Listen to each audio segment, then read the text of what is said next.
Varenie pri vode a celkovo stravovanie je často riešená téma medzi kaprármi alebo všeobecne medzi rybármi, ale u kaprárov sa to obzvlášť rieši, pretože tým, že chodíme na tie výpravy na dlhší čas, tak si nevystačí s nejakou paštiekou alebo s nejakou konzervou alebo neviem, proste s niečím takým rýchlym. A na suchej strave byť 2 týždne napríklad nie je úplne sranda. A nevravím, že by si to nezvládol alebo nezvládla, ale pre telo to nie je dobre. A pokiaľ máš plnohodnotne fungovať, na takýchto výpravách sa bežne stáva, že máš zábery cez deň, v noci, málo čo spíš, do toho ti prší, riešiš počasie, riešiš na vode veci, ktoré bežným odhodom vôbec nezažiješ, alebo na nejakom malom revíri vôbec nemusíš riešiť, tak tej energie potrebuješ dosť a potrebuješ byť ako oddychnutý, tak dobre najedený. A dobre najedený z toho vyplýva, že potrebuješ teplú varenú strávu. A keď hovorím o teplej varenej stráve, nemyslím tým sačkovú polievku alebo nejakú konzervu, ktorú proste vyleješ do hrnca a uvaríš si. Ale hovorím o plnohodnotnom varení alebo o plnohodnotnom varenom jedle.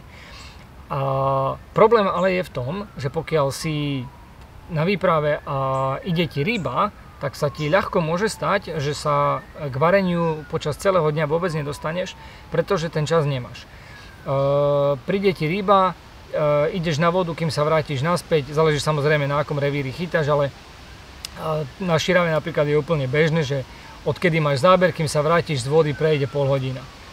A teraz nedaj Bože, že si niekde kotvičkoval, že si sa proste zdržal hodinka, nie je to žiadny problém.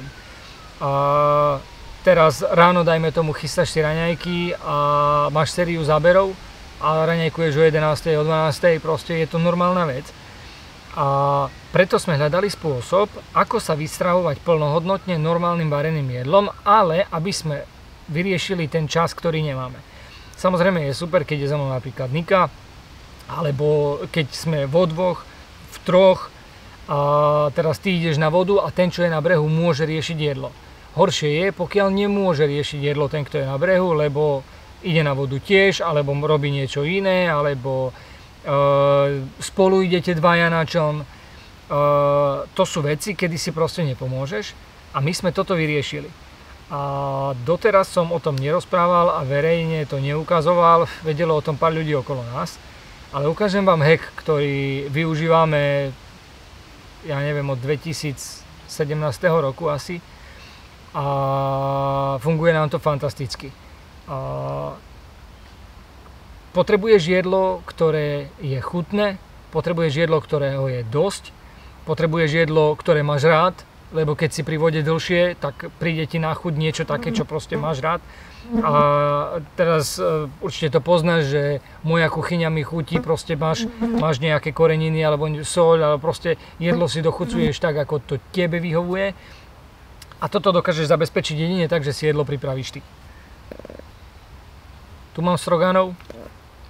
Tu mám krkovičku bravčovú a je to urobené tak, že si doma uvaríš jedlo.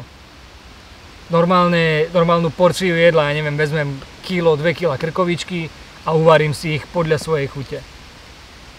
Alebo spravím si stroganov znova, doma si ho pochystám tak, ako ho mám rád ja.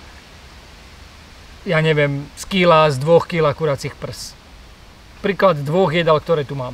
Jedna 3-decová fľaška z horčice je jedna porcia pre dospelú osobu. Uvaríš si jedlo, ktoré máš rád.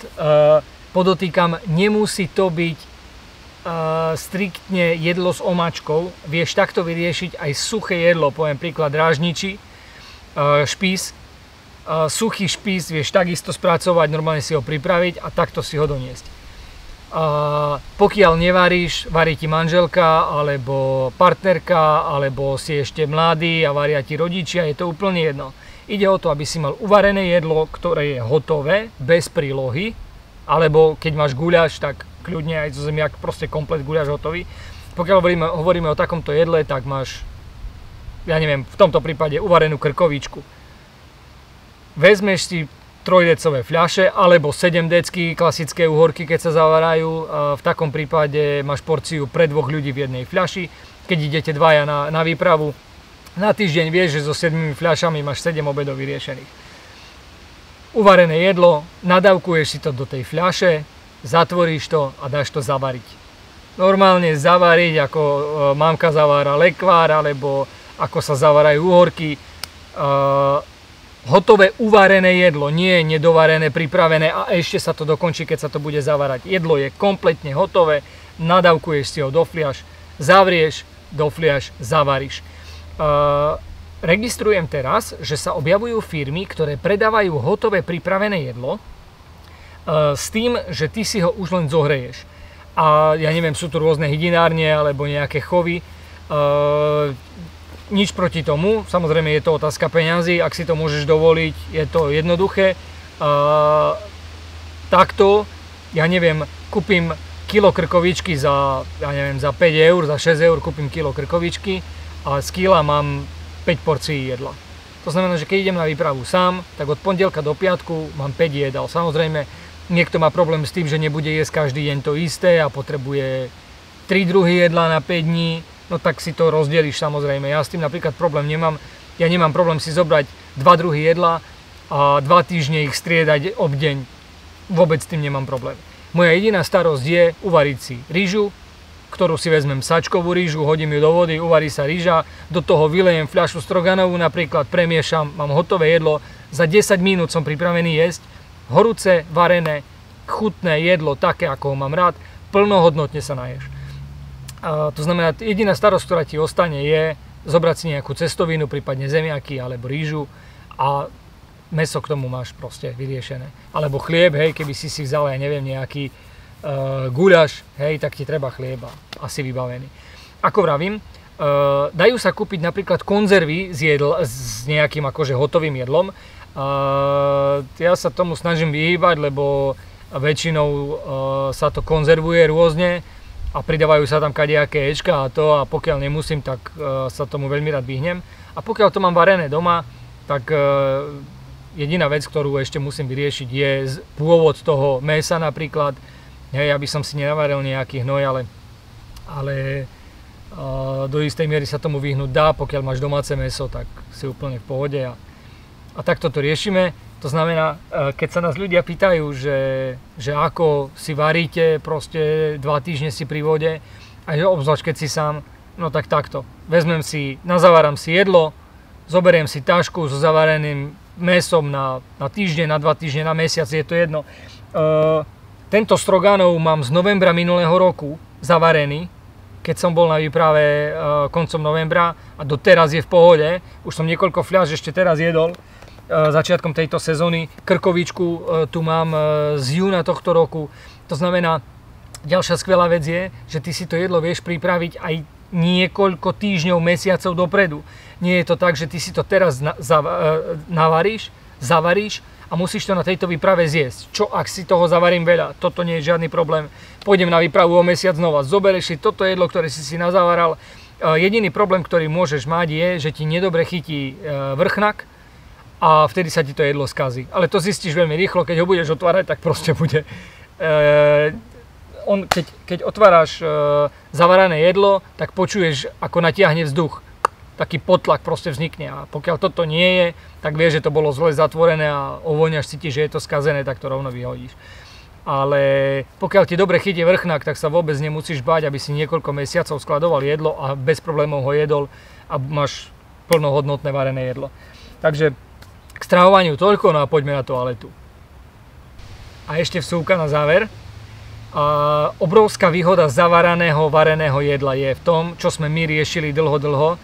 Keďže sme nemali chladničku, teraz síce už chladničku mám, ale keďže sme nemali chladničku, potrebovali sme vyriešiť, ako budeme mať normálne plnohodnotné varené jedlo, mäso, týždeň pri vode bez chladničky v lete.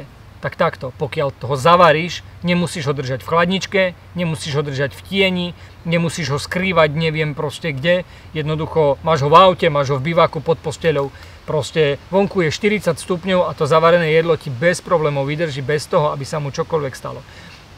Toto je jedna z obrovských výhod, takže Prvá vec, že to je expresné rýchle varenie, lebo máš to hotové, len si uvaríš prílohu, vyleješ do toho to, čo máš zavarené, zamiešaš, máš to teple, hotovo, ješ. Druhá veľmi dôležitá a skvelá vec, že nepotrebuješ na to chladničku, nepotrebuješ na to veľa miesta, nepotrebuješ kopec vecí k tomu vareniu, koreniny a proste to všetko, pekač, v čom by si to pripravoval, jednoducho stačí ti malá fľaška, malý hrniec, v ktorom to zohreješ, dáš si do toho nejakú rýžu alebo cestovinu a máš vybavené.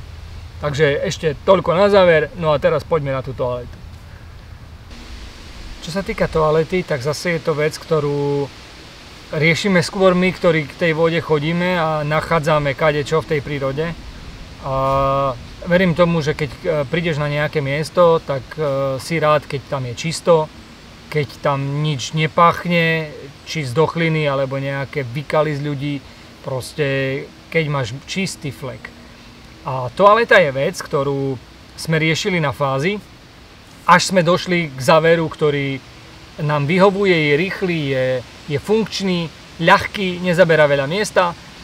A prvá vec, ktorú potrebuješ, je vojenská lopatka.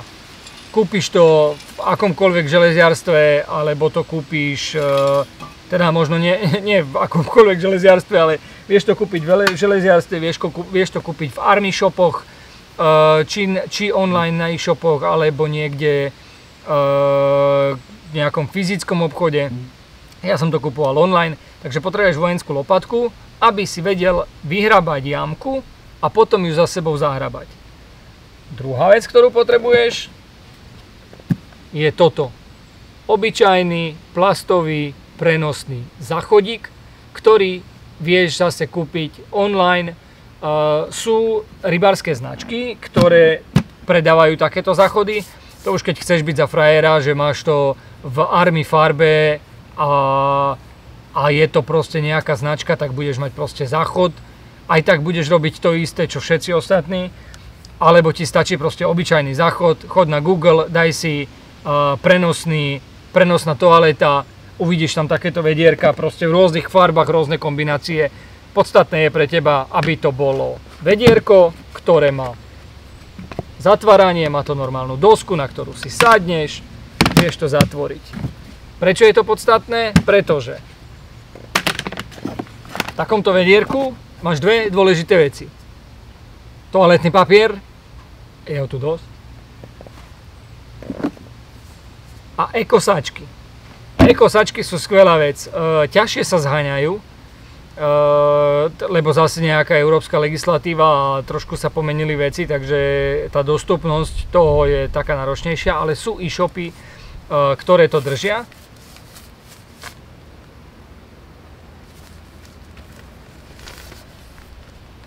Takto tuto je jeden sačok, normálne si ho otrhneš, natiahneš si ho dovnútra na ten záchodík a keď ho máš natiahnutý, zatvoríš ho, normálne si sadneš na dosku ako človek, spravíš čo treba, zatvoríš to za sebou a do tej vyhrabanej jamky, o ktorej som rozprával, to celé vložíš a znova to zahrábeš tak, aby keď tam niekto po tebe príde, ani netušil, že tam niekto bol. A nie len, že po tebe nezostane zápach, ale ani žiadny bordel, ani žiadna stopa, nič, proste zostane to zrovnané so zemou. Ten ekosačok sa do 1 roka v zemi rozloží a takisto ako to, čo si tam nechal na pamiatku niekomu. A v prírode to potom vyzerá ako u ľudí, tak ako má. Takže správajme sa normálne a robme v prírode to, čo chceme, aby robili aj iní a choďme iným ľuďom príkladom. Takže keďže musíme jesť, tak musíme aj vylučovať a keď musíme vylučovať, tak nech to po nás nikde nie je. OK? K tejto téme toľko a poďme na ďalšiu.